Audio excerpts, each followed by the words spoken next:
কর্মব্যস্ত Bardhaman railway station. একজন সবজিওয়ালা বর্ধমান স্টেশনে বসেছিল লোকাল ট্রেনে মাল নিয়ে কলকাতা আসবে বলে। মাল বলতে বিশেষ কিছুই ছিল না সেদিন, কিছু শাক ছিল মাত্র। তার মধ্যে কচি চড়ুই শাক বা চাপানোটেই প্রধান।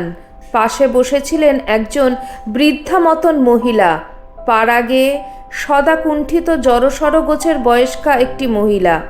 তিনি শাকগুলিতে হাত বুলিয়ে দেখতে লাগলেন আর মুখে বলতে লাগলেন, বাবা, অনেক দিন এমন টাটকা শাক দেখিনি তো বাবা, তা যা বলবো। বুড়ির রকম সকম দেখে মায়া হলো শাকওয়ালার। বললে, তা নাও না বুড়িমা, 2 আটি 3 আটি যা ইচ্ছে স্বচ্ছন্দে নাও, পয়সা লাগবে না। বৃদ্ধা মহিলা মাথা নেড়ে বললেন, না বাবা, এখন নিতে পারবো না, এখন ঘরে যাচ্ছি না।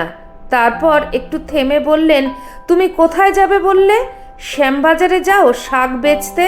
তা বাবা, যদি তোমার দয়া হয় একদিন বরং আমার ঘরে 2 আটি শাক ফেলে দিয়ে এসো, যেদিন তোমার শাক বাজবে টাজবে সেদিন। শাকওয়ালা বলল, আমি ঠিকানা পাবো কোথায়? বুড়িমা বললেন, কিছুই না, শ্যামবাজারের বাজার থেকে বেরিয়ে একটু উত্তরে বাগবাজার, সেই মুখে যে জিজ্ঞেস করো মার বাড়িটা কোথায়, কেউ না কেউ দেখিয়ে দেবেই।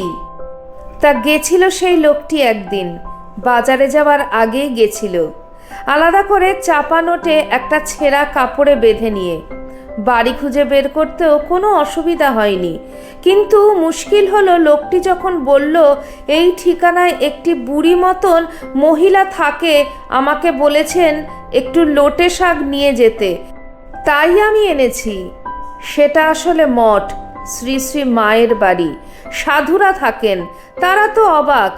তারা বললে, না বাপু, এখানে কেউ মহিলা টহিলা থাকেন না, দেখতে পাচ্ছ তো সাধুদের আস্তানা, এখানে মহিলা থাকবেই বা কেন? নিশ্চয়ই তোমার ভুল হয়েছে। তবু লোকটি বারবারই বলতে লাগলো, না, সে বুড়িমা আমাকে অনেক করে বলেছেন যে। বলতে বলতেই নজরে পড়ল সিঁড়ির বাঁকে বিশ্বজননী শ্রী শ্রী সারদা মায়ের নানা বয়সের ছবি এক ফ্রেমে বাঁধানো। সে বলে উঠল, বারে, এই তো, এই বুড়িমাই তো আমাকে লোটে শাকের কথা বলেছেন, আর আপনারা বলছেন তিনি এখানে থাকেন না। সাধুরা তো অবাক। তারা মায়ের সামনে গিয়ে বললেন, মাগো, তোমার 2টো শাক খাওয়ার ইচ্ছে হয়েছিল তো আমাদের বলনি কেন? ঘটনাটি ঘটেছিল স্বামী জ্ঞানাত্মানন্দ মহারাজজির শ্রী শ্রী মায়ের বাড়ি তথা উদ্বোধন কার্যালয়ের অধ্যক্ষ থাকাকালীন সময়ে।